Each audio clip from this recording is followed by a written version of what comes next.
जेके बि नेमतूं अता फरमायूं आहिनि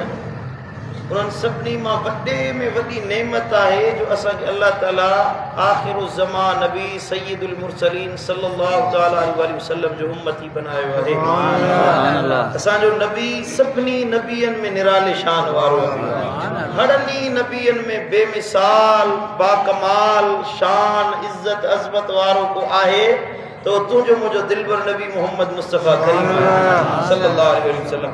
वो महबूब शान वारा आहिनि त संदन जी उम्मत खे अल्लाह ताला उम्मत तमाम उम्मतुनि में सभिनी नबियनि जी उम्मतुनि में अज़मतुनि ऐं रिफ़तुनि वारो बनायो आहे।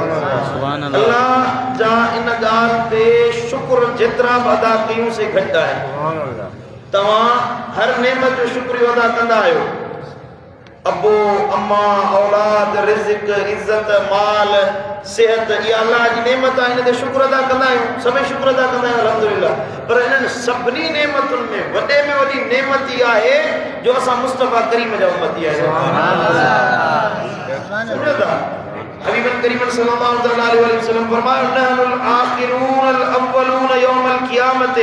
असां आखिर में अचण वारा आहियूं। असां यानी असां मोहम्मद जी उम्मत साईं फरमायो असां आखिर में अचण वारा आहियूं, पर क़यामत जे ॾींहुं सभ खां पहिरियों अचण वारा आहियूं।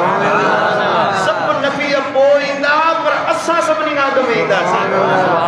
ऐं वनहनु अव्वलु मन यदखुलुल जन्नत, ॿुधो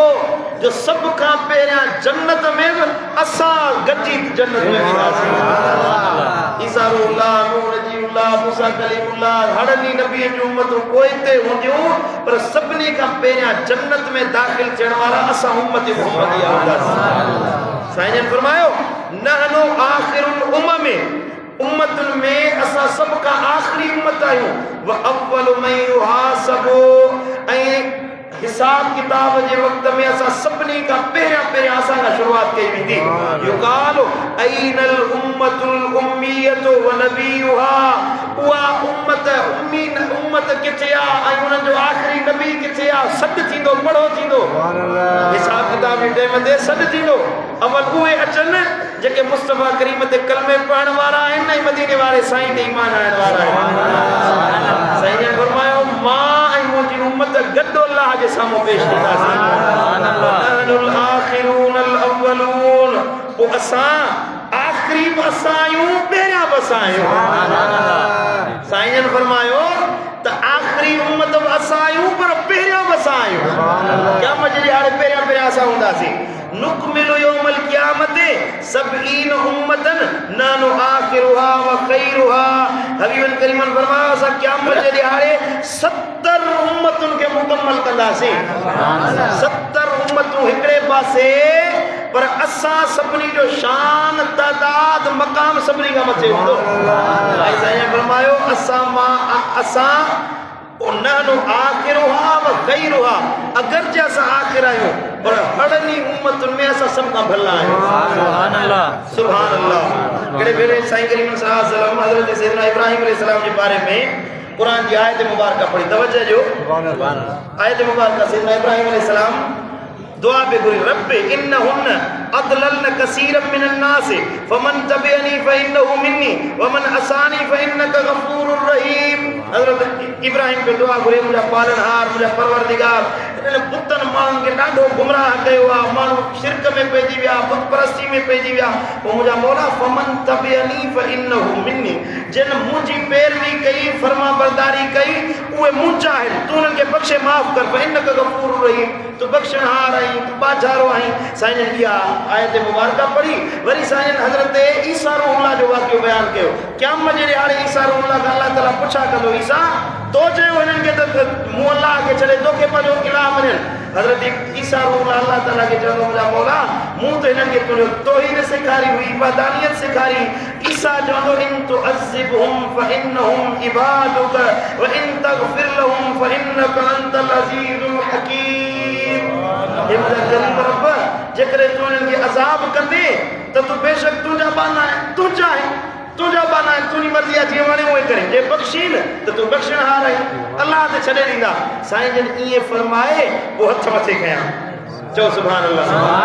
साईं जन ईअं हथ मथे कयां, साईं जन फरमायो ए मुंहिंजा मौला मुंहिंजी उम्मत, ओ मुंहिंजा मौला मुझी उम्मत साईं जे अखियुनि में लुढ़क अची विया रोण लॻा रोंदे फरमाइनि ओ मुंहिंजो मौला मुंहिंजी उम्मत असल में इशारो पिया ॾियनि इब्राहिम पंहिंजी उम्मत खे छॾे ॾिनो फरमाए जेके मुंहिंजा आहिनि तन खे बख़्श ॿियनि खे जीअं वणे उहे वञी कर हज़रत ईसा रुलाब चयो त तुंहिंजा पाना आहिनि वणे त अज़ाब करीन वणे त बख़्शीन तुंहिंजी मर्ज़ी आहे साईं जन फरमायो पर जेके मुंहिंजा आहिनि मां उन्हनि खे अकेलो कोन छॾींदुसि अञा ज़ोर सां चओ सुभान अल्लाह मुंहिंजो मुर्शिद दिल में साईं फरमायो सुभान अल्लाह छोरनि मथे छोरा असां फ़क़ीरनि जे मथां मदनी फ़क़ीरनि जे मथां मदनी फ़क़ीरनि बेवसीलनि जो रखियो तोरी भरम आहे फ़क़ीरनि बेवसीलनि जो रखियो तोरी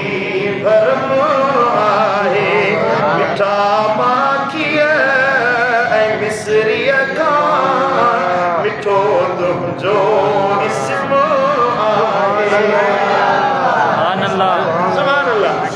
साईं फरमायो मां पंहिंजी उम्मत खे कोन छॾींदुसि मुंहिंजा मौला मुंहिंजी उम्मत खे माफ़ फरमा अल्लाह ताला जिब्रील अमीन खे मोकिलियो वञ जिब्रील वञ मुंहिंजे नबी खे पैगाम ॾे इन्ना सनुर्दीक फी उम्मतिक वला नसूक ओ मुंहिंजा दिलबर नबी दिलगीर न थी असां तुंहिंजी उम्मत जे बारे में तोखे राज़ी करे छॾींदासीं तोखे मायूस कोन कंदासीं हिकिड़ो दफ़ो दिल सां चओ सुभान अल्लाह नबी तूं दिलगीर न थी तुंहिंजी उम्मत जे बारे में असां तोखे राज़ी करे छॾींदासीं